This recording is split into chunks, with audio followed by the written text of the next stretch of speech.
Et c'est reparti pour Smart Bourse, votre double dose quotidienne de marché en direct sur Bismart chaque jour à la mi-journée, 12h30, 13h.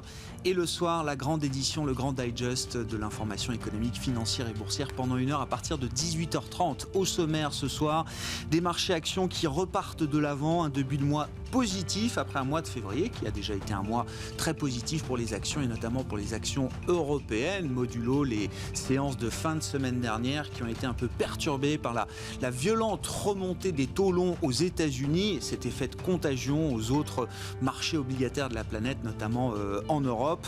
Une situation d'ailleurs qui appelle à nouveau des réactions des banquiers centraux de la zone euro aujourd'hui. Christine Lagarde, François Villeroy de Galhau, le gouverneur de la Banque de France, se sont exprimés. François Villeroy de Galhau qui estime que la BCE doit réagir à la remontée des rendements en zone euro, par effet de contagion avec la remontée des taux américains. En Europe, le phénomène n'est pas perçu comme étant une déclaration d'optimisme vis-à-vis des perspectives économiques. Non, c'est plutôt un resserrement des conditions de financement et des conditions monétaires pour les agents économiques qui n'est pas souhaité à ce stade de la reprise, une reprise qui reste encore fragile avec notamment un mur de la vaccination qui est loin d'être franchi en Europe comparé aux États-Unis.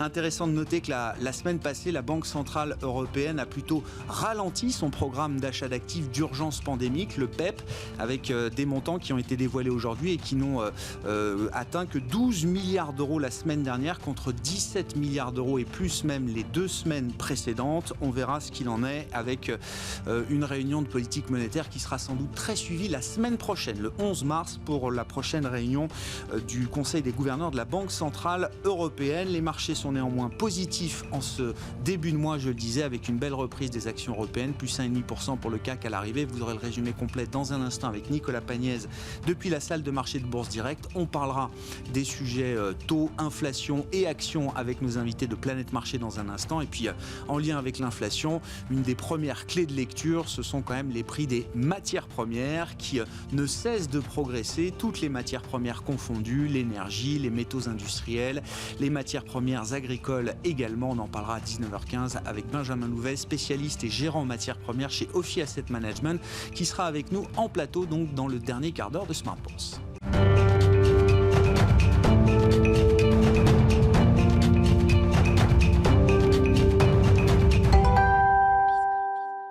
Une belle entrée en matière pour ce mois de mars, pour les actions européennes, avec un CAC qui flirte avec les 5800 points en clôture. Le résumé complet avec Nicolas Pagnès depuis la salle de marché de Bourse Direct.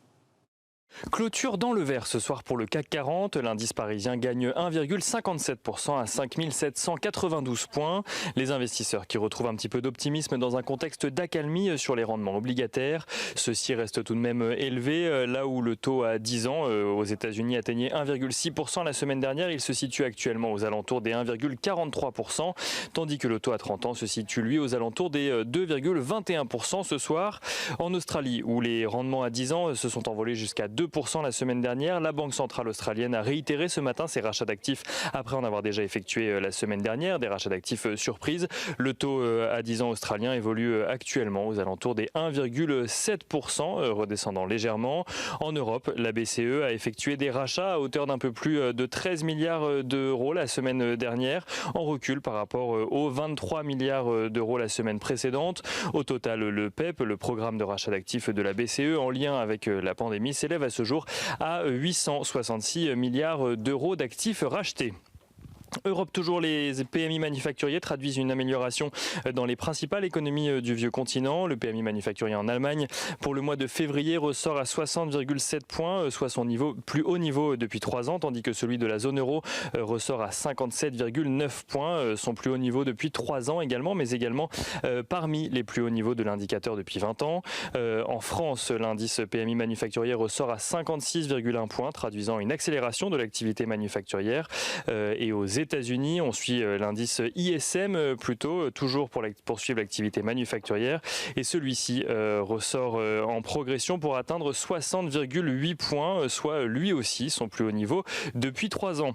Les États-Unis, où les investisseurs se félicitent des avancées en matière de plan de relance. Le plan de 1900 milliards de dollars proposé par Joe Biden a été voté par la Chambre des représentants à majorité démocrate.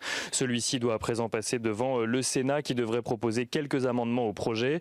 On se souvient vient notamment de la volonté de la conseillère juridique du Sénat de faire sortir l'augmentation du salaire minimum aux États-Unis du vote de réconciliation budgétaire comme c'est actuellement prévu. En cas d'ajout d'amendement, le texte devrait alors revenir devant la Chambre des représentants pour qu'un nouveau vote s'y tienne. Il n'en reste pas moins que les parlementaires américains espèrent trouver un compromis d'ici au 14 mars, date à laquelle s'arrêtent les aides actuelles. Sur le front sanitaire, on notera que la FDA a délivré une autorisation d'utilisation d'urgence au vaccin développé par le laboratoire Johnson & Johnson. Johnson & Johnson qui a mis au point un vaccin dont l'administration ne nécessite qu'une seule dose. Et on notera également la vente par AstraZeneca de sa participation de près de 8% dans Moderna l'année dernière. Une information du Times qui évoque une transaction supérieure à $1 milliard. Du côté des valeurs à Paris à présent, les immatriculations de voitures neuves ont reculé de près de 21% en France en janvier, selon le comité des constructeurs français d'automobiles. Cela n'empêche pas Stellantis et Renault d'être recherchés depuis ce matin. Stellantis signant même parmi une des plus fortes hausses du CAC 40 ce soir. Eurofins Scientifique annonce de son côté un résultat net de 539,4 millions d'euros en 2020 contre plus de la moitié un an plus tôt, avec un chiffre d'affaires en croissance de 20%. Le groupe confirme ses perspectives pour 2021 et annonce être confiant pour l'année en cours. On notera également du côté des plus fortes hausses ce soir donc Airbus qui gagne environ 5%, Unibail Rodamco, Westfield qui gagne également environ 5%, Kering gagne à peu près 4,5% à la clôture ce soir. Du côté des plus fortes baisses, on notera ST Microelectronics qui perd 1,8% environ et Carrefour qui perd 0,66%. Et on finit avec l'agenda de la journée de demain. Demain, les investisseurs suivront les chiffres de l'inflation en février en zone euro, mais également les chiffres du chômage pour le mois de février en Allemagne. Nicolas Pagnès en fil rouge avec nous tout au long de la journée sur Bismart depuis la salle de marché de Bourse Direct.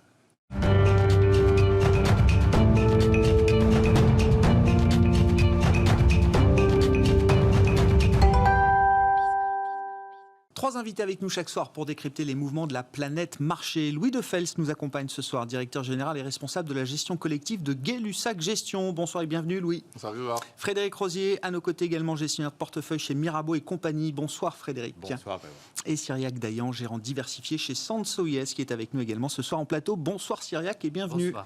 Commençons avec les taux. Le retour au calme est évidemment constaté aujourd'hui sur la partie obligataire avec un 10 ans américain qui revient entre 1,40, 1,45. On n'est plus sur les 1,50, 1,60 qu'on a vu la semaine dernière. Néanmoins, ça reste quand même le fait marquant des derniers jours sur les marchés, cette accélération de la remontée des rendements obligataires aux États-Unis. Qu'est-ce que vous en retenez, Cyriac ? Quels sont les éléments qui peuvent justifier ce mouvement de marché, fondamentaux, techniques ? Et puis n'oublions pas quand même que la semaine dernière était une semaine importante de communication pour la Fed et notamment pour Jérôme Powell. Est-ce que la Fed s'est montrée un peu trop naïve en tolérant visiblement ce mouvement de remontée des rendements obligataires ? Alors c'est un peu paradoxal parce que finalement si les taux remontent c'est parce que la situation économique va bien, voire trop bien d'une certaine manière. On a vu les ventes au détail par exemple qui ont été publiées de manière extraordinairement élevée aux États-Unis. Le troisième chiffre le plus élevé de l'histoire des données sur ce chiffre-là, sachant que ça date de 1980, donc on a vraiment un historique très long. Donc finalement des très bonnes surprises au niveau économique aux États-Unis. Maintenant on parle de 6 à 7% de croissance aux États-Unis et dans ce contexte-là, c'est pas illogique que les taux remontent. Le problème, c'est la rapidité du mouvement. Et c'est vraiment ce point d'équilibre qu'il faut trouver pour les banquiers centraux. C'est finalement qu'il y a une certaine logique à ce que les taux remontent parce que l'économie va mieux et qu'un taux américain à 1,50, c'est pas non plus illogique dans le contexte actuel. Mais par contre, le problème, c'est la rapidité. Et depuis le début de l'année, on est passé de 1 à 1,50, donc 50 BP en 2 mois. Il ne faudrait pas que ça se reproduise tous les 2 mois, autrement ça va devenir très compliqué pour finalement l'économie américaine parce qu'il y a un effet de diffusion. Et la Banque centrale américaine se retrouve dans une situation un peu compliquée, c'est-à-dire elle veut ralentir ce mouvement, voire permettre une stabilisation dans les prochains mois pour ensuite peut-être un retour à une hausse, mais à une hausse beaucoup plus progressive. Et dans sa communication, finalement, la Fed joue un subtil jeu. Le premier élément, c'est quand même que la Fed continue à acheter massivement des taux, puisqu'elle rachète 120 milliards par mois et qu'elle va continuer. Deuxième élément, elle va aussi continuer à finalement maintenir une politique durablement bas, une politique monétaire durablement bas. Alors 2022, 2023, on ne sait pas exactement, mais on a quand même une visibilité qui est très longue. Néanmoins, il y a finalement cette reprise économique qui est forte. le pétrole qui remonte assez significativement, et donc cette inflation qui pourrait remonter, mais ce qu'il faut comprendre, c'est que la Fed croit, en tout cas aujourd'hui, que cette remontée de l'inflation, elle est temporaire et elle n'achète pas du tout le scénario d'une inflation durablement élevée. Et c'est pourquoi, finalement, aujourd'hui, elle est plutôt en train de temporiser. Est-ce que aujourd'hui, en tout cas, à l'instant T, c'est plutôt validé, puisque les taux, en effet, après être montés à 1,60, et j'ai envie de dire, finalement, un peu avoir nettoyé le marché, on est revenu à 1,40, 1,50, et c'est possible qu'on ait une forme d'équilibre pendant les prochaines semaines sur ces niveaux-là. Rien n'empêchera, dans un second temps, finalement, une nouvelle hausse des taux, mais de manière progressive, et c'est là-dessus que la Fed va se focaliser. Donc, plutôt bien vu de la Fed, vous dites, la semaine dernière, c'est vrai qu'on sait, quand on a vu les taux monter à 1,60 jeudi dans la soirée, on s'est demandé si la Fed perdait pas un peu le contrôle, parce que en plus, derrière cette dernière vague de remontée des rendements obligataires, il y a quand même l'idée que le marché price aussi un resserrement des conditions financières, des hausses de taux de la Réserve fédérale américaine, beaucoup plus tôt que ce qui est prévu par le scénario de la Fed. Ça, c'est la nouveauté, on va dire, dans le mouvement de remontée des taux. Mais à ce stade, vous dites, finalement, la Fed a plutôt bien fait d'insister sur le fait que c'était avant tout le reflet de perspectives économiques positives.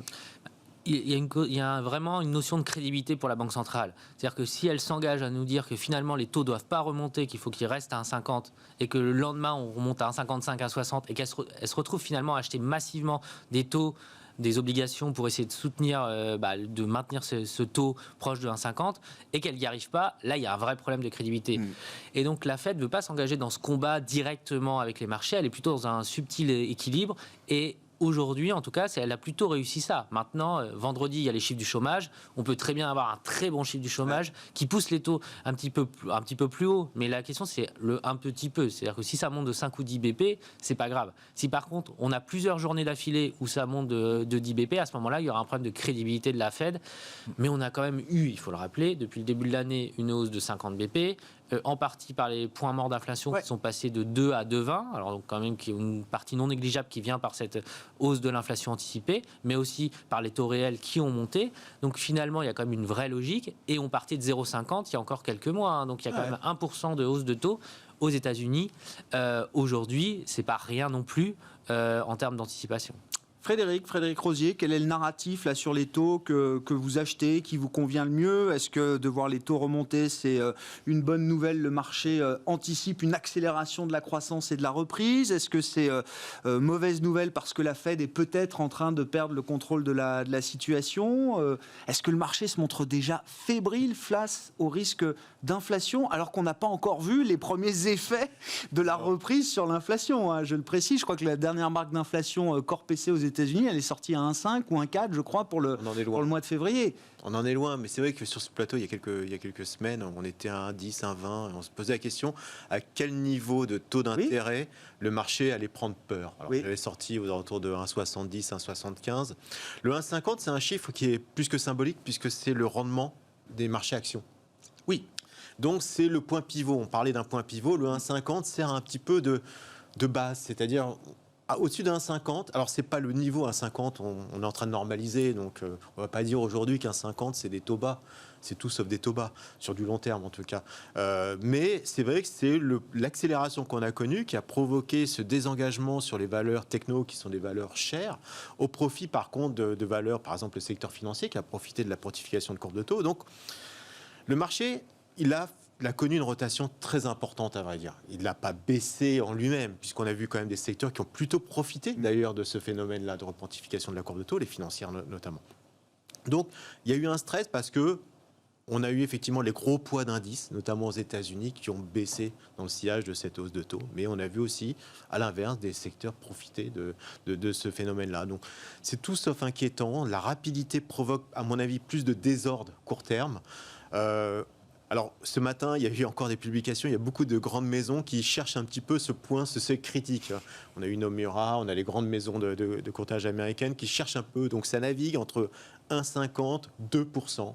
2, pour certains, ça paraît être le seuil critique sur lequel on pourrait avoir un dégagement massif sur les actions. Mais je répète, c'est pas le niveau qui compte, c'est la vélocité de ce mouvement qui peut provoquer des dégagements très forts. Et donc, comme le disait Cyriac, on a fait 1,50 en un mois et demi là, sur le 10 ans américain. Il ne faut pas que ça continue à ce rythme-là. Il ne faut pas qu'on soit à 2% fin mars. Si on prend 0,50 toutes les semaines... Attendez, Frédéric, vous rigolez, mais il y a encore 2 mois, on était dans l'idée, le paradigme lower for longer. Si, je le rappelle quand même, l'idée du consensus, il y a 2 mois. Les taux vont rester à ce niveau-là, voire plus bas pour l'éternité, en tout cas aussi loin que les perspectives ou les prévisions, qu'on puisse faire des prévisions. Déjà, ce paradigme-là, il a quand même beaucoup changé maintenant. Pour se rappeler, il y a quelques semaines sur ce plateau aussi, on disait sur les États-Unis, ça paraissait peu probable. En Europe, oui, je pense qu'on est plus ou moins tous d'accord autour de cette table sur l'Europe, d'avoir des taux bas qui resteront durablement bas. Aux États-Unis, c'était peu probable. Ouais. Donc oui, est-ce que oui ou non, ça peut engendrer un mouvement violent, une crainte massive? Franchement, on n'en est vraiment pas là. On comprend tout à fait. Il y a des sell-offs on a eu des sell-offs sur le marché actions, sur des grosses capis américaines, des grosses technos, des GAFA notamment. Quand on regarde, finalement, c'est peut-être les GAFA en relatif qui ont le plus baissé. C'est des valeurs un peu refuges qui ont baissé. En tout cas, pour les Américains, aujourd'hui, les GAFA, c'est des valeurs refuges. Maintenant, je pense que c'est vraiment un phénomène court terme. Il ne faut pas tirer plus de conséquences de ce mouvement. Alors, et ça ne remet pas en cause l'intérêt des actions versus les marchés obligataires. 1,50, vous dites, c'est le rendement du dividende des actions au marché américain, mais ce n'est pas suffisant. Il y a quand même la place, le potentiel de performance. Dans les anticipations de remontée de taux, il y a une petite modification. C'est-à-dire que l'anticipation de remontée de taux, on a raccourci un peu le timing. C'est-à-dire que là, on est plutôt dans des anticipations de 2023-2024, de 4 remontées de taux d'ici cette échéance.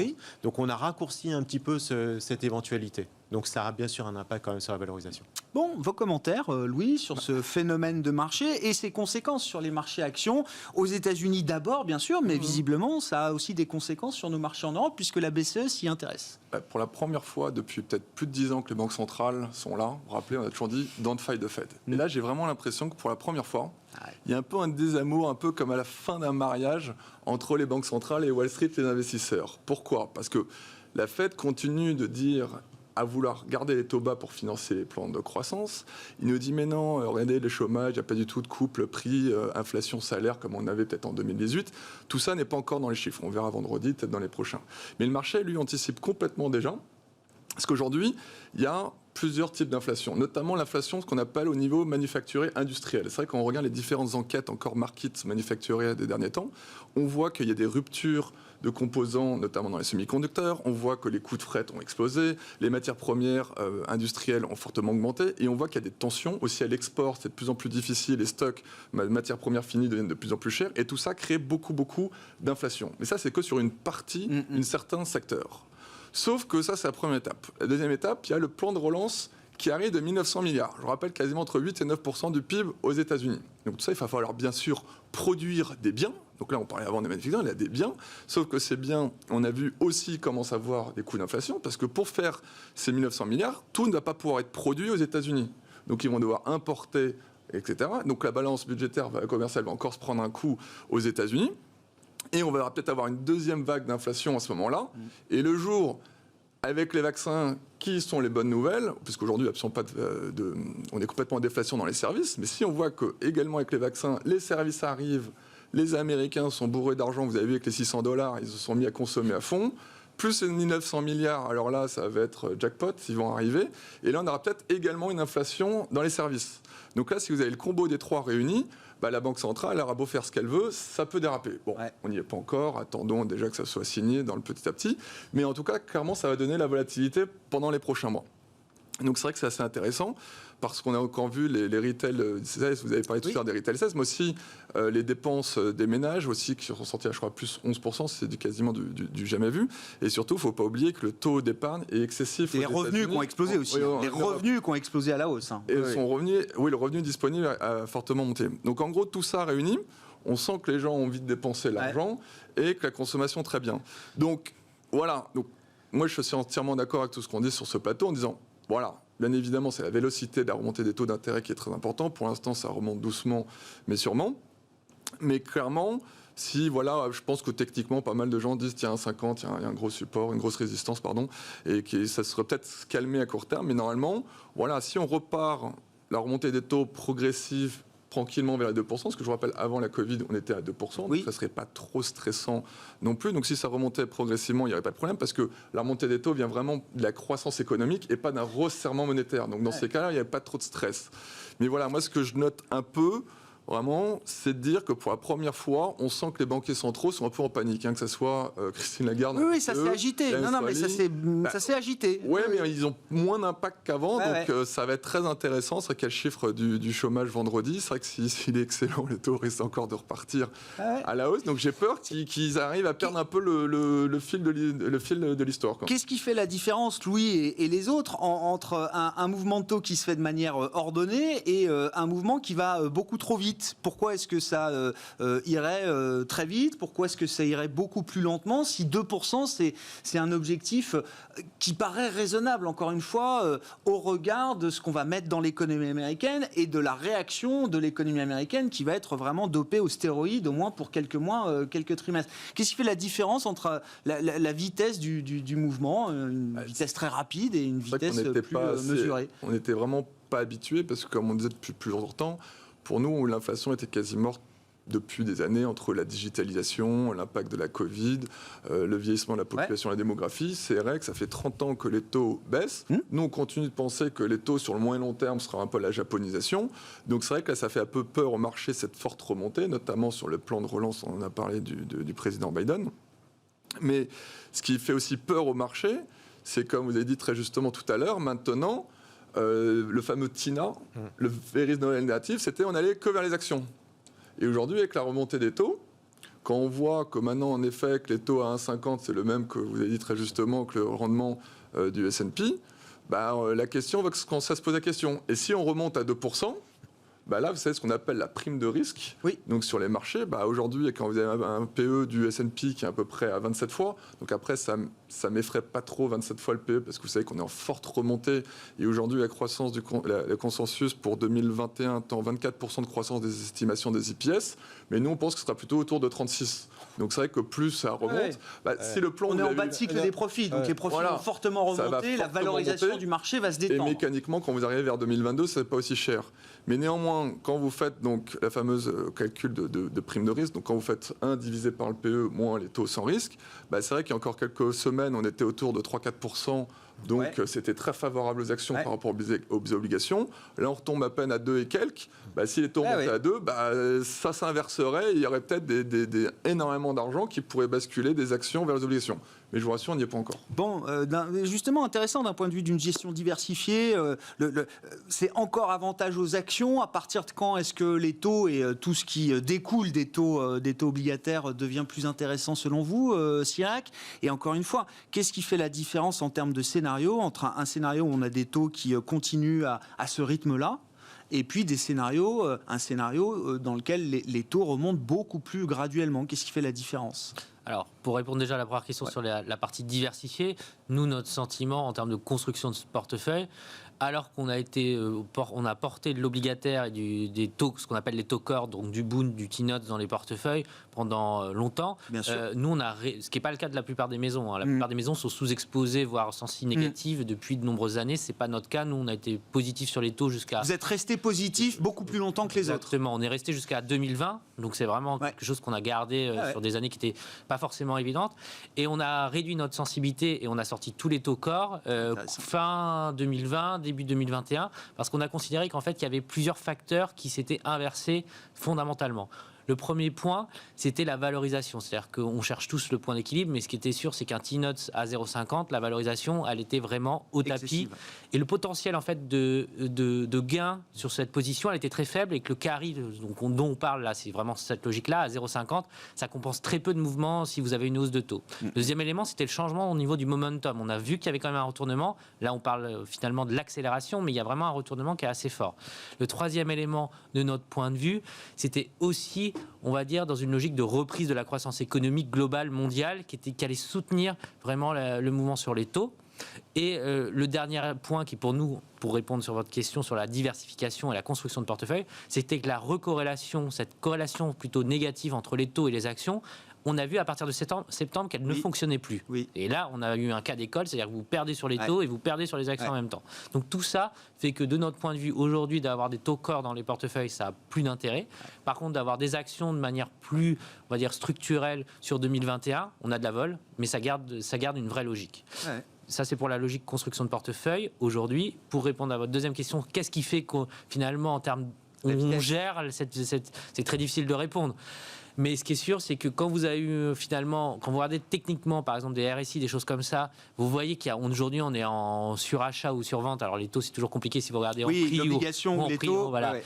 Mais ce qui est sûr, c'est qu'aujourd'hui, si on regarde les taux, il y a eu vraiment un mouvement très fort, très rapide, donc une forme de stabilisation techniquement paraît logique. Il y a aussi une logique. On a survendu les obligations américaines, là vous dites dans la Voilà. phase récente, dans la semaine passée. Dans la semaine passée, est-ce que vous citiez le 1,60, 1,61, ce T-note, et on voit très bien qu'on spike, et derrière c'est revenu. Ouais. Parce qu'il y a un moment donné, il y en a, et alors c'est les gros instituts, c'est les fonds de pension, ils ont besoin d'acheter des taux. Ouais. Et donc il y a un moment donné, ils vont retrouver l'appétit. Alors on ne sait pas si c'est un 50, un 60 ou même 2, mais ces gens-là, ils ont besoin d'acheter du papier. Et donc ils vont revenir, et il faut mieux l'acheter maintenant qu'il y a 2 mois. Donc c'est très difficile de vous donner une véritable réponse claire et évidente. Par contre, de notre point de vue, l'accélération, elle ne peut pas continuer comme ça, mécaniquement et pour des raisons techniques. Et le dernier point, je le répète, le don't fight the Fed, il est peut-être un peu contesté, mais on sait qu'il y a quelqu'un en face de vous qui va acheter 120 milliards tous les mois. Et donc, il faut vraiment avoir une conviction très forte pour se mettre en face. Et c'était plus facile à 0,50 ou à 1 que à 1,50. Frédéric ? Nous, on est effectivement sorti aussi des taux, parce que le spread, par exemple, sur l'investment grade, il n'y avait plus de place. Donc, il n'y avait qu'à de la perte, finalement, à aller chercher. Donc, même sur la partie crédit, c'était devenu inintéressant. Même sur le high yield, c'est vrai que ça devenait de plus en plus risqué. Donc, bon, on a encore des positions courtes, honnêtement, mais honnêtement, c'est plus un risque qui est correctement rémunéré, vous trouvez ? Ça n'a plus de sens. Ça revient à acheter quand même un marché qui, historiquement, est au plus haut. On n'a jamais vu les taux négatifs. Penser que ça peut être plus négatif que négatif, finalement, c'est un peu le danger d'ailleurs dans nos métiers, puisqu'on a tous, je pense, ces contraintes aujourd'hui de dire, on a des clients qui ne veulent pas prendre de risque action. Et ils arrivent et ils veulent investir sur des taux.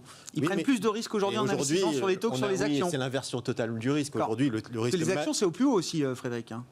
Ça dépend. Si vous regardez les multiples, non, je suis pas aujourd'hui, non, je suis pas tout à fait d'accord là-dessus. Et ça dépend quelle action. On répète, il y a des actions qui sont pas chères aujourd'hui. Il y en a qui sont très très chères, mais il y en a qui sont pas chères. Donc il y a toujours la place sur les actions, sur les taux. Quand on vient vous voir en disant je veux pas prendre de risque et je veux investir sur les taux à moins 0,60, c'est compliqué, c'est l'inversion totale du risque. Donc là, c'est vrai qu'on est un peu embêté avec ce genre de situation. Donc il y a des stratégies long short, par exemple, sur les taux qu'on peut mettre en place. Il y a de la place sur des obligations convertibles aussi, mais sur des taux et des taux longs, honnêtement, il y a que des gadins à prendre. Bon, si la remontée des taux aux États-Unis est vue comme positive à ce stade et vous conforte dans l'idée qu'il ne faut pas avoir de taux aujourd'hui, qu'en est-il en Europe, Frédéric ? Visiblement, on a très peu de taux en Europe. Non, mais visiblement, la Banque Centrale Européenne est beaucoup moins à l'aise que la Fed avec le niveau, la remontée des taux également en Europe. Bon, là aussi, le mouvement sur le 10 ans français... on était quoi ? On était à 0,06, 0,10, 0 plus, 0,06, oui. 0,06, et là, on a rebaissé, on vient à moins 0,10. Voilà, je pense que ça va se normaliser. Je répète, il n'y a aucune raison d'avoir une hyper-pontification de la courbe de taux en Europe. Je sais, par exemple, que sur le marché, sur les actions bancaires, ça a bien aidé, ce mouvement sur la pontification de courbe de taux. Est-ce qu'il va s'inscrire dans la durée ? Peut-être, mais en tout cas, peut-être pas dans l'immédiat.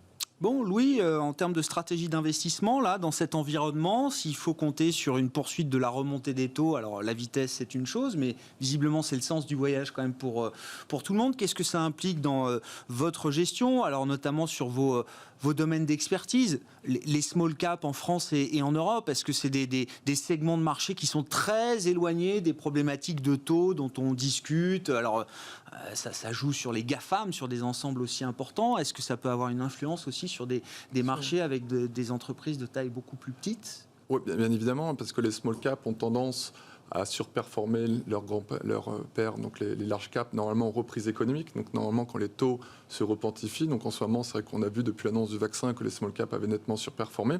Donc c'est pour la thématique un peu cyclique, value, parce que c'est des sociétés qui sont souvent moins chères et qui ont plus de croissance.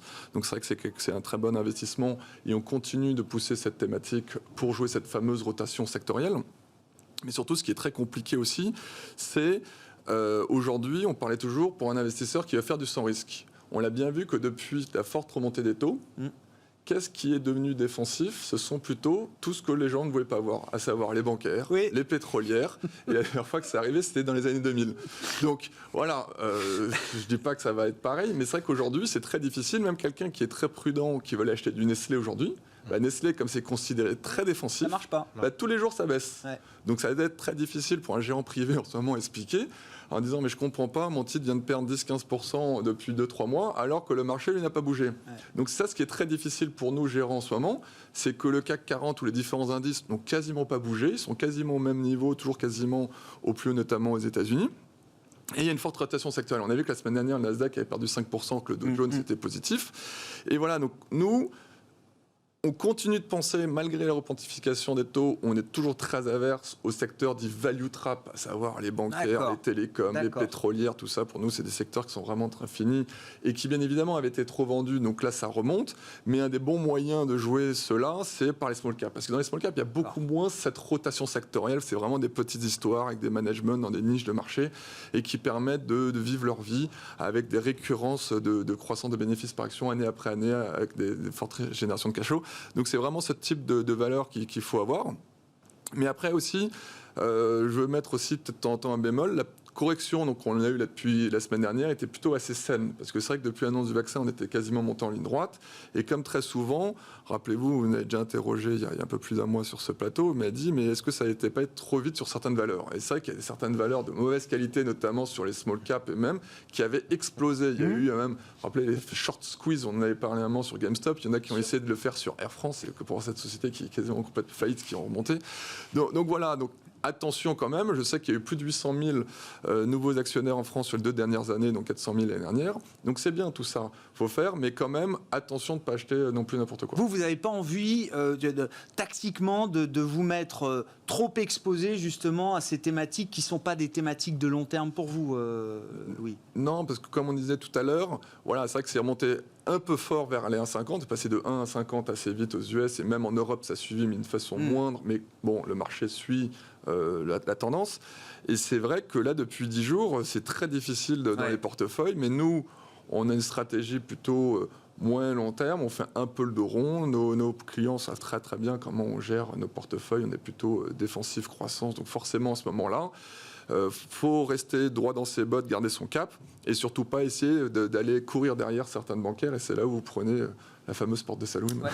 Bon, des banques qui ont repris encore, je sais pas, 15-20% en février. J'ai vu SocGen, ça avait pris 25%, 25-30% sur le mois de février. Voilà, c'est ça, leader du marché parisien sur le mois de février, qui a été un mois très positif. Ça s'est joué en début de mois pour le CAC et pour les indices européens. Sur le positionnement d'un fonds diversifié aujourd'hui chez Sansot IS, Cyriac, alors je sais pas, il y a peut-être la partie tactique, une partie un peu plus stratégique. Comment on équilibre entre les deux, là, avec l'idée que vous êtes beaucoup plus agressif sur les actions aujourd'hui que vous ne l'étiez il y a encore quelques mois. Enfin, en tout cas, la partie taux a disparu, on va dire, de votre univers d'investissement, entre guillemets. On est plus agressif dans la réduction des taux que sur la hausse des actions. Sur les actions, on va dire qu'on est modérément optimiste stratégiquement. Donc il y a vraiment une vision, par exemple, sur un fonds diversifié qui est à 35, on va être à 40 de manière stratégique. Parce qu'on considère qu'en 2021, on l'a reparlé rapidement, mais il y a quand même une excellente nouvelle, c'est la croissance des résultats des entreprises qui va être un vrai soutien et qui va permettre un peu de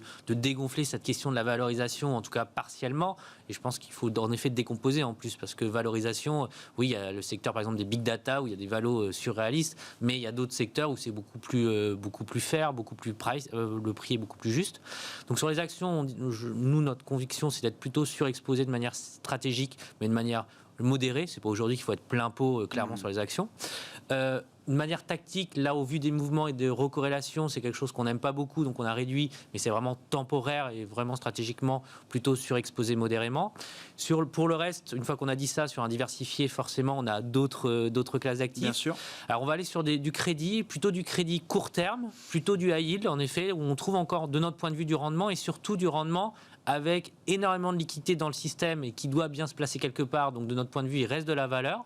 Et surtout, la macro est en train de repartir et ces sociétés, finalement, on leur a offert de la liquidité très peu chère avec du soutien des États et on pense qu'elles vont pouvoir finalement continuer à nous délivrer un rendement de 3 ou 4%. Donc, il y a une vraie poche. Et la dernière poche, c'est les émergents. On considère qu'il y a une vraie valeur, il y a de la valeur sur les émergents.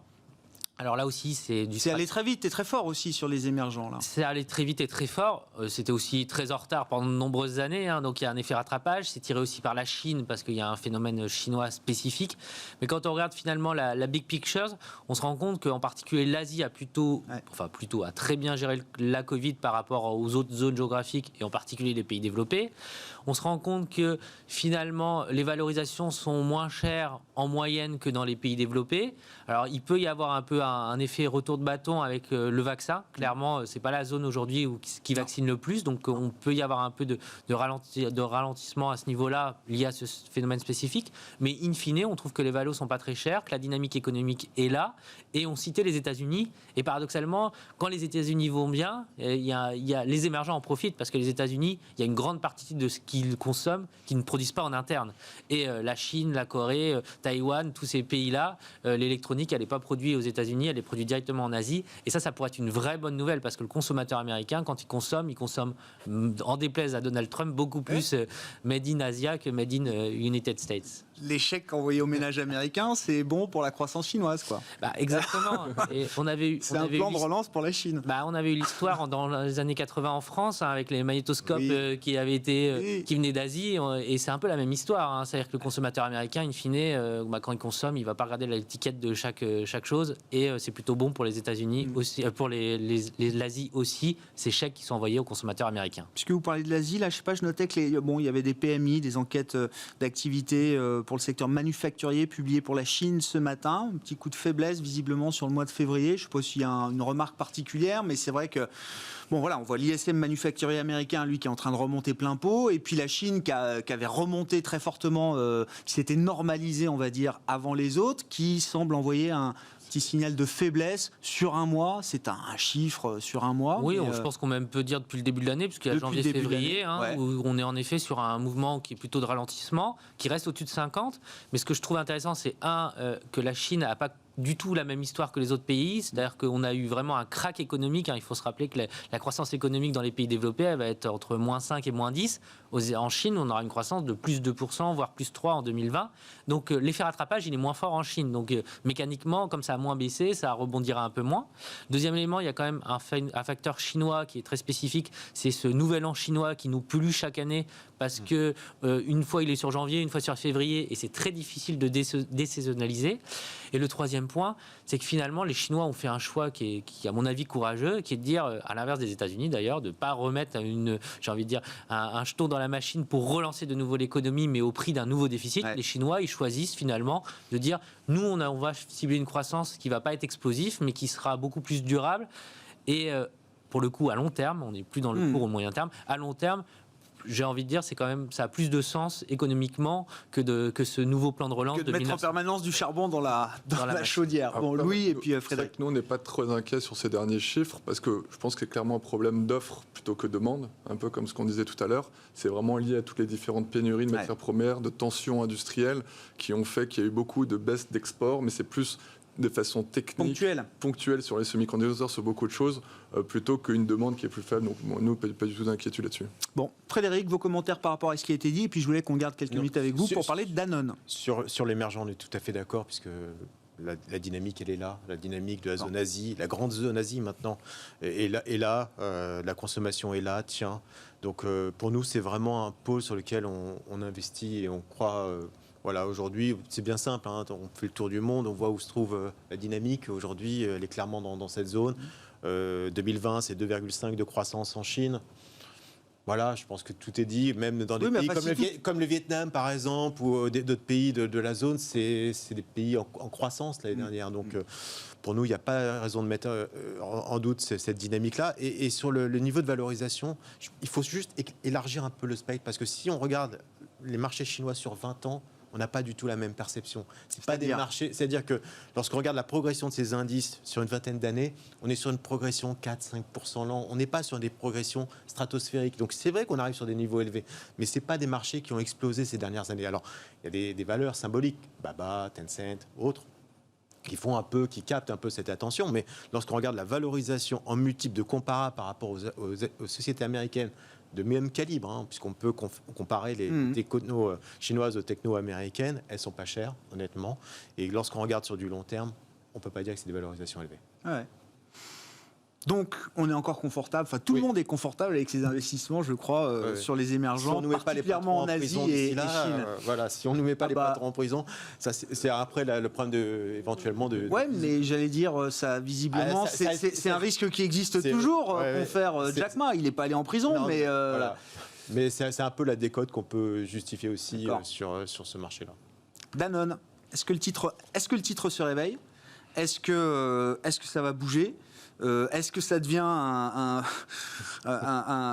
une position d'investissement intéressante aujourd'hui ?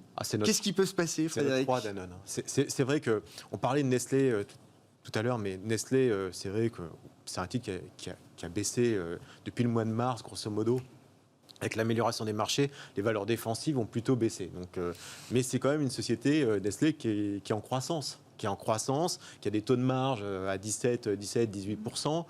Danone, c'est la décroissance. Unilever était en croissance aussi, son concurrent néerlandais. Danone, c'est en décroissance. C'est la première fois depuis 30 ans qu'ils sont en décroissance. Les taux de marge sont faiblards, 14%. L'eau est un problème assez récurrent, mais là, c'est un plus gros problème que c'est comparable, puisque l'eau, c'est moins 15, moins 16%, alors que je veux dire, si on a des problèmes pour livrer de l'évian, pour servir de l'évian, on a les mêmes choses pour Vittel. Or, on s'aperçoit que Nestlé sort du moins 8 sur la même période. Donc, il y a un vrai problème de management, honnêtement, sur Danone, qui n'est pas d'aujourd'hui. Elle souffre de la comparaison. Alors, c'est vrai que historiquement, il vous raconte que croissance historique, long terme, 3-5%, voilà, ça, c'est dans l'histoire. Mais factuellement, aujourd'hui, c'est une société qui a des difficultés, qui a rencontré énormément de difficultés au Maroc, le problème qu'on a connu, en Asie également, donc sur la nutrition, sur l'infantile. Et là, on a une revue qui est poussée, une revue d'actifs qui est poussée par des actionnaires, on va dire, activistes. Activistes, oui, bien sûr. Et Bluebell, qui réclament aussi un retour à l'actionnaire, par de l'investissement, bien sûr. Ouais. Et qui a provoqué ce mouvement, notamment de cession d'actifs en Chine, qui va permettre effectivement de récupérer un petit chèque sympa une fois que ça va être effectué, qui va revenir à l'actionnaire. Mais est-ce que c'est vraiment ce qu'on souhaite ? Alors voilà, c'est ça. Est-ce que c'est juste l'objectif ? Là, ils vont se faire 850 millions en vendant une participation en Chine. On va leur donner du cash. Est-ce que ça calme le sujet ou Non, parce que de toute façon, il y aura d'autres problématiques. On aura une revue d'actifs d'ici la fin mars. Mais la problématique de l'eau, alors on sait qu'il y a des noms qui circulent, des Pigas et autres sur cette partie-là, 10 milliards. Il y a des privés, des investisseurs privés qui seraient prêts à acheter cette branche eau de Danone qui fait débat. Ça, il y a pas à mon avis... Nestlé a vendu ses eaux en Amérique du Nord, je crois. Mais de toute façon, ça, c'est pas récent. Nestlé a fait aussi cette revue d'actifs depuis longtemps. Donc ça va être le catalyseur. Pour l'instant, le seul catalyseur qu'on voit, c'est de la cession d'actifs. C'est quand même je veux dire, oui, c'est du cash, mais est-ce que ça permet de la croissance dans une entreprise ? Donc c'est bien beau d'avoir une vocation, d'être une société à mission, mais la recherche aussi pour quelqu'un qui a cette vue ISR, c'est un retour sur l'investissement. Et aujourd'hui, clairement, Danone n'est absolument pas dans les clous. Est-ce que c'est un problème pour les investisseurs, pour les actionnaires, que Danone soit une entreprise à mission aujourd'hui ? C'est la seule entreprise cotée qui a choisi effectivement d'aller vers ce statut d'entreprise à mission. Ça, on l'encourage. Après, il faut avoir peut-être un discours plus mesuré de la part de la direction par rapport à ce statut. Mais nous, qui avons une gestion ISR, on valide 2 fois ce positionnement. Mais voilà, l'ISR, c'est une chose. La recherche aussi de la performance, c'est également une demande aussi de l'actionnaire qui est tout à fait légitime. Et aujourd'hui, ça ne prend pas le chemin. Et certes, à mon avis, le titre va progresser, va profiter de ces annonces de cession. Voilà, on va se recentrer sur des choses un peu plus dynamiques, un peu plus forte croissance. Maintenant, est-ce que c'est suffisant? Honnêtement, ça paraît un peu léger. Donc, effectivement, la position de M. Faber me semble un petit peu fragilisée quand même, c'est moins qu'on puisse dire. On s'arrêtera là pour ce soir, messieurs. Mais au-delà du côté spécifique de Danone, est-ce que cette question effectivement de l'investissement ISR et du rendement, du retour financier attendu toujours par les actionnaires, est-ce que c'est une question qui se pose au-delà du cas de Danone aujourd'hui, de manière un peu générale dans ce marché? Cyriac? Clairement, nous chez Sanso, on est spécialiste de l'ISR, Ouais. donc on a une vision. Moi, j'aurais envie de dire juste, le cas de Danone, c'est très spécifique, Ouais. mais si on regarde les choses objectivement et si on regarde la surperformance, parce qu'on parle de surperformance de l'ISR depuis de nombreuses années, alors c'est venu principalement de l'Europe, mais c'est en train de se développer aux États-Unis. C'est-à-dire que les boîtes qui intègrent la bonne gouvernance, qui intègrent l'environnement, qui prennent en compte ces facteurs-là. Et même un statut d'entreprise à mission. Exactement. Pourquoi pas Exactement. Pourquoi pas? Ces éléments-là, on voit qu'à moyen terme, ça fonctionne, ça crée de la surperformance avec un niveau de volatilité qui est souvent un petit peu plus faible. Donc il y a une véritable valeur de notre point de vue à être positionné. Maintenant, on peut toujours trouver une boîte où il y a un problème spécifique avec le management. Moi, je suis pas du tout spécialiste, mais c'est vrai qu'il y a vraiment, on en entend parler. Mais si on élargit le scope sur l'ISR, on voit bien que c'est quelque chose qui, en tout cas, et à l'inverse, fonctionne depuis de nombreuses années. Oui. Tu voulais conclure C'est que sur cette question? Je suis assez d'accord sur le ESG, ça prend vraiment une thématique plus en plus importante dans tous les portefeuilles, on l'a vu notamment dans les flux. Donc c'est vrai que ce qui est assez drôle, c'est que il y a encore quelques mois, tout le monde parlait que de cette thématique, les totales c'était fini, on voit juste que les taux remontent, comme par hasard, tout le monde a oublié, se remet à racheter des bancaires du total.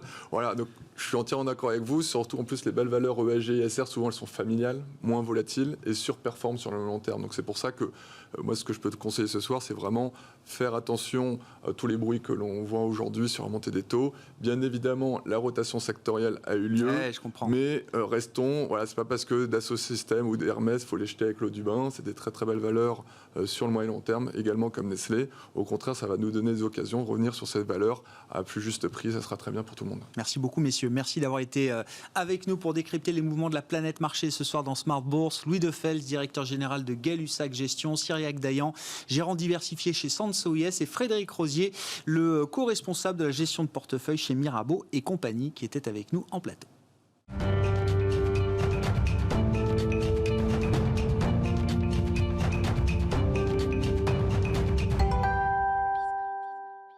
Le dernier quart d'heure de Smart Bourse chaque soir, c'est le quart d'heure thématique. Le thème ce soir, c'est celui des matières premières. Et Benjamin Louvet qui est à mes côtés en plateau pour en parler, spécialiste et gérant matières premières chez Ophi Asset Management. Bonsoir Benjamin, merci beaucoup d'être là. Moi j'avais une question, c'est est-ce qu'on est dans un phénomène de spéculation un peu agressive, d'anticipation un peu agressive de marché quand on regarde les compartiments de matières premières, du pétrole à l'alimentaire en passant par le bois et les matières premières les plus spécifiques qu'on puisse trouver. Tout monte depuis des semaines et des mois maintenant, ou est-ce que c'est l'idée d'un super cycle? Je vois de plus en plus écrit l'idée d'un super cycle de matières premières. Alors je ne sais pas combien de temps ça dure, un super cycle de matières premières. Je ne sais pas jusqu'où ça peut nous emmener, mais j'ai vu ce matin, je crois, dans des petites notes, tiens, pétrole $100, pourquoi pas? On voit tout de suite ce genre d'idée. Ça fait un moment que j'en parle. Je sais, ça fait tout de suite... dans le contexte actuel, c'est tout de suite des idées qui ressortent assez facilement. Où est-ce que vous placez le curseur aujourd'hui, Benjamin? Alors en fait, le curseur est un peu difficile à placer. J'ai envie de dire, il y a une situation spécifique, c'est celle des matières premières agricoles, parce que là, on est vraiment sur des problématiques de contraintes qui sont plus des contraintes d'offres. Il y a eu des événements météo qui ont réduit l'offre. Il y a notamment des restrictions d'exportation d'un certain nombre de pays, ou en tout cas des taxes à l'exportation d'un certain nombre de pays qui réduisent la disponibilité. Et là, immédiatement, il y a tension et donc les prix montent. Donc là, on est vraiment sur un phénomène à part. Ensuite, sur les métaux, je pense que... En fait, le problème, c'est qu'il faut dissocier deux échelles de temps. Sur le court terme, on est peut-être parti un peu vite. Les métaux ont cette caractéristique que, je rappelle toujours le même chiffre, en 2000, la Chine représentait à peu près 10% de la consommation de tous les métaux. Aujourd'hui, la Chine représente à peu près 50% de la consommation de tous les métaux. La Chine est repartie plus vite que tout le monde. Et donc, on a eu cette analyse de dire, la Chine est repartie, la consommation de métaux repart. Il y a eu en plus des gros chiffres de commandes de la part de la Chine. Et puis, derrière, il y a cette perspective de... Il va falloir faire une transition. Pour faire cette transition, il va falloir sortir des énergies fossiles, il va falloir passer sur les renouvelables, et on ne crée pas de l'énergie avec du vent. Il faut quand même garder ça en tête. Bill Gates l'a rappelé plusieurs fois dans des conférences. Pour faire de l'énergie, on peut faire de l'énergie avec du vent, mais il faut un transformateur. Et ce transformateur, il consomme des matières premières. Donc, on va avoir besoin de métaux, de beaucoup de métaux à long terme. Et ça, je pense que c'est effectivement bien parti pour un super cycle dans ce secteur-là. Mais à plus court terme, vous le rappeliez dans votre émission précédente, il y a eu des chiffres un peu décevants en Chine qui sont tombés ce week-end. Et on se demande dans quelle mesure on a peut-être mis un peu la charrue avant les bœufs. Et si en fait, on ne devrait pas avoir un moment une phase d'accalmie sur le cours de ces métaux qui sont sans doute montés trop vite et qui vont devoir se calmer avant de retrouver peut-être un super cycle lié à ces phénomènes de transition dont on parle depuis un moment, sur l'argent, sur le platine, sur le cuivre, et qui peuvent amener ces cours beaucoup plus haut et nous emmener dans un super cycle. Et puis il y a les énergies fossiles qui, elles, sont dans une situation encore plus particulière parce qu'il va falloir qu'on s'en débarrasse. Le problème, c'est qu'on ne va pas assez vite dans la transformation de notre système énergétique. Et donc, on se retrouve dans la situation où, alors qu'on veut arrêter les énergies fossiles, on n'est pas encore prêt à les remplacer. Et donc, c'est là que je dis depuis un certain nombre de mois, en sortie de crise sanitaire, on a un gros risque de se retrouver avec un choc pétrolier, parce que comment voulez-vous qu'une société comme Total ou autre aille investir massivement dans une énergie dont on lui dit qu'on n'en aura plus besoin demain? Si on investit dans les pétroles de schiste qui s'exploitent pendant, on va dire, grosso modo 18 mois, après ils continuent d'être exploités, mais qui produisent beaucoup moins, là vous pouvez y aller. Sur des gisements beaucoup plus importants, sur du gisement conventionnel, vous faites des investissements à 10 ans ou 15 ans. Si on vous dit dans 15 ans le pétrole c'est fini, eh bien, vous réfléchissez à 2 fois avant d'investir. Donc, on va se retrouver, et Patrick Pouyanné l'a dit lui-même, en 2025, on risque de se retrouver avec un déficit de production de 10 millions de barils par jour. Ouais. Si on a ça, je vous laisse imaginer l'impact sur le prix du pétrole et donc le potentiel d'appréciation de ces cours. Et à ce moment-là, ça risque de... Alors, ça a un avantage, c'est que plus le pétrole est cher, plus on va chercher à sortir vite du pétrole. Ouais. Mais en attendant, il va falloir gérer cette période de transition qui va être compliquée. Alors on n'en est pas là, parce qu'aujourd'hui, il y a quand même cette réunion de l'OPEP cette semaine. Et voilà, j'allais dire, heureusement, il y a l'OPEP cette semaine, pour peut-être gérer un peu la partie production. Ça doit les démanger quand même au sein de l'OPEP, là, avec la remontée des prix, de relâcher un peu les efforts de restriction qu'ils mettent sur la production. Bien sûr. Alors c'est là que j'en reviens aussi sur le pétrole, on est un peu dans la même situation que sur les métaux. On a des prix qui sont remontés parce qu'on a un meilleur équilibre du marché, mais on a un meilleur équilibre du marché parce que l'OPEP a retiré 7,2 millions de barils par jour de production. Et on en est toujours là aujourd'hui. Donc si l'OPEP se remettait à produire comme elle le faisait avant la crise sanitaire, on serait aujourd'hui dans un état de surproduction très important. Donc on n'est pas à l'abri de voir les prix du pétrole corriger. Pourquoi ? Parce que avec ces prix qui remontent, et bien comme vous le dites, il y a un certain nombre d'acteurs que ça démange. Les Russes au premier chef, qui font pas partie de l'OPEP, mais qui sont dans l'OPEP+, aujourd'hui dans l'accord. Le Kazakhstan qui a commencé à reproduire davantage. Et donc il va falloir arriver à mesurer tout ça. Et alors dans ce cadre-là, l'Arabie Saoudite a peut-être joué un coup, encore une fois, assez intelligent. Moi je suis assez fan de la façon dont les Saoudiens gèrent ces situations. Ils ont accepté lors de la dernière réunion de leur propre chef de réduire leur propre production d'1 million de barils. Donc là, on va parler, normalement, on peut remonter la production de 500 000 barils par jour, chaque mois, à compter du mois d'avril, pour les 3 prochains mois. Mais il y a quand même ce million de barils supplémentaires à remettre sur le marché. Et donc là, si on a un certain nombre de pays qui disent moi, je veux remonter ma production, l'Arabie Saoudite peut leur dire écoutez, si vous faites ça, moi, mon million de barils, je le remets sur le marché. Ou vous jouez le jeu, ou vous ne jouez pas le jeu. Parce qu'aujourd'hui, grâce à l'Arabie Saoudite, les limites, les quotas fixés par l'OPEP étaient respectés à 103% le mois dernier. Ils sont respectés à 121%. Ils prennent sur leur compte des pays qui sont peut-être plus complaisants, on va dire, avec les règles de l'OPEP aujourd'hui. Mais c'est super intelligent, Grégoire, parce que ça met une pression sur ces pays-là. Et en même temps, l'Arabie Saoudite, en annonçant ça, a réduit sa production de quoi 15-16%. Les prix ont gagné combien 15-16%, peut-être un petit peu plus. Et donc, au final, ils produisent moins de pétrole et ils touchent la même chose. Donc, au final, ils ont repris la main et ils ont aujourd'hui, à l'amorce de cette réunion, un pouvoir de négociation qui est de dire soit vous continuez à jouer le jeu, soit moi je joue plus le jeu non plus. C'est exactement ce qu'ils avaient fait en 2014. Je ne sais pas si vous vous souvenez, j'avais écrit un papier qui s'appelait Une grande leçon de diplomatie, où ils s'étaient mis d'accord sur une réduction. Tout le monde s'était dit oui, nous après comme ça on dira qu'on peut pas, qu'on a des problèmes et qu'on peut pas.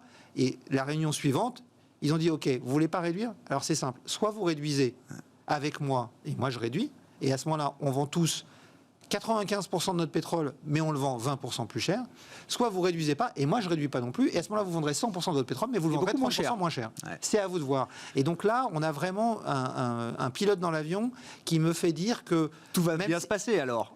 On a peu de chances de voir les prix du pétrole s'effondrer. Ouais, je comprends. Mais ça va être plutôt bien piloté. Pour que les prix remontent vraiment, il va falloir qu'on arrive à piloter correctement les relations, notamment entre l'Arabie Saoudite et la Russie, au sein de cette période un peu délicate.